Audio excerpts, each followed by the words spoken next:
26 मई 2018 को Tata institute of medical science के द्वारा एक रिपोर्ट जारी किया गया। उस रिपोर्ट के जारी होते ही पूरे देश में बवाल मच गया। कारण था, उस रिपोर्ट में जिक्र किया गया था देश के सबसे दरिंदगी भरे मामले का। 34 बच्चियों के साथ बलात्कार किया गया था। 34 बच्चियों का यौन शोषण किया गया था बिहार में, और बिहार के मुजफ्फरपुर में यह हादसा हुआ था। आपको बताएं कि मुजफ्फरपुर बालिका गृह कांड वो मामला था जिसमें कई नाबालिग बच्चियों के साथ यौन शोषण किया गया था बड़े बड़े अधिकारियों के द्वारा। कुछ नेता भी उसमें संलिप्त थे। इस वीडियो में हम चर्चा करेंगे कि कैसे मंजू वर्मा इसमें इन्वॉल्व हो जाती हैं, कैसे नीतीश कुमार को मजबूरी में आकर उन्हें फिर से 2020 के विधानसभा चुनाव में टिकट देना पड़ता है। मेरा नाम उदित तारेन है और एचएस बिहार पर आप ये वीडियो देख रहे हैं।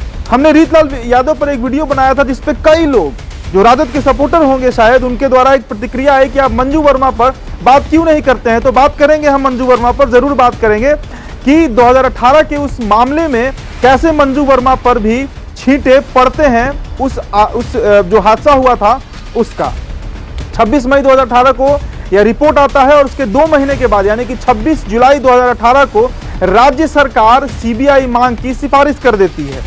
राज्य सरकार यानी कि नीतीश कुमार के ऊपर कई तरह के प्रेशर बनाए जाते हैं, अलग अलग जो विपक्षी पार्टियां होती हैं उनके द्वारा, मीडिया के द्वारा। इसके बाद सीबीआई की मांग की जाती है नीतीश कुमार के द्वारा। 27 जुलाई को पटना स्थित थाने में सीबीआई का एफआईआर दर्ज किया जाता है और उस एफआईआर में कुल 21 लोगों को अभियुक्त बनाया जाता है और उन 21 लोगों में मंजू वर्मा नहीं होती है। मंजू वर्मा उस समय बिहार सरकार में विधायक थी, समाज कल्याण विभाग की मंत्री भी थी। उनका नाम उन 21 लोगों में नहीं आता है। तो अब आखिरकार वो कौन से 19 लोग थे जिनका नाम आता है? उसमें सबसे प्रमुख नाम जो है वो ब्रजेश ठाकुर का आता है। जी हाँ, वही ब्रजेश ठाकुर जो अब सजायाफ्ता हो चुके हैं, जिन पर मामला सही सिद्ध हो गया है। ब्रजेश ठाकुर के ऊपर आरोप लगा था कि वो 6 बच्चियों का यौन शोषण कर रहे थे। उन बच्चियों को वो प्रताड़ित करते थे, उन्हें मारते थे और बड़े बड़े अधिकारियों के पास और नेताओं के पास लड़कियां भेजने का काम भी उन्हीं का था। उनके बाद जो अगला नाम चर्चे में आता है वो नाम होता है इंदु कुमारी का। इंदु कुमारी मुजफ्फरपुर बालिका गृह की अधीक्षता थी। वो लड़कियों को डराती धमकाती थी, उन्हें जबरदस्ती दुष्कर्म करवाने के लिए तैयार करती थी, विरोध करने पर पीटती भी थी। बालिका गृह में हो रही दरिंदगी में शामिल थी और ब्रजेश ठाकुर की बड़ी ही राजदार थी, यानी कि ब्रजेश ठाकुर के बहुत ही करीबी बताई जाती थी इंदु। इसके साथ ही साथ आपको बताएं कि जो 21 लोग अभियुक्त बने थे उसमें 10 महिलाएं थी और 11 पुरुष थे। इंदु के बाद जो अगला बड़ा नाम आता है सामने वो मीनू देवी का है, जो हाउस मदर थी। मुजफ्फरपुर बालिका गृह की हाउस मदर मीनू लड़कियों को नशे की दवा देती थी। वह विरोध करने वाली बच्चियों को पीटती थी। अगला नाम मंजू देवी का है, जो काउंसलर थी। आपको बताएं कि मुजफ्फरपुर बालिका गृह की काउंसलर मंजू बालिका गृह के दूसरे कर्मचारियों के साथ मिलकर लड़कियों को दुष्कर्म के लिए तैयार करती थी। वह भी बच्चियों को नशे की दवा देती थी। तो ये जो तमाम आप नाम सुने, इंदु हो चाहे मीनू हो या फिर खुद ब्रजेश ठाकुर, ये सभी के सभी मुख्य अभियुक्त बनाए गए थे उस मामले में।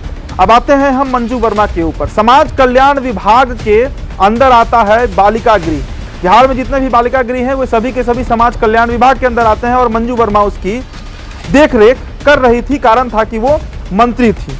आपको बताएं कि चेरिया बेरियारपुर से मंजू वर्मा ने चुनाव लड़कर चुनाव जीता था 2015 में, और इसके पहले भी 2010 में भी वो वहां से विधायक रही थी। कोयरी जाति से ये आती हैं और साथ ही साथ नीतीश कुमार के बहुत करीबी बताई जाती हैं। इनके जो पति थे वो भी अभियुक्त बने थे, पर इस मामले में नहीं, बल्कि इस मामले के कुछ ही दिन बाद जब उन पर आरोप लगा, वो चर्चे में आई मंजू वर्मा, उसके कुछ दिनों के बाद उनके घर से आर्म्स बरामद हुए, हथियार बरामद हुए, जिसमें पति पत्नी दोनों अभियुक्त बने।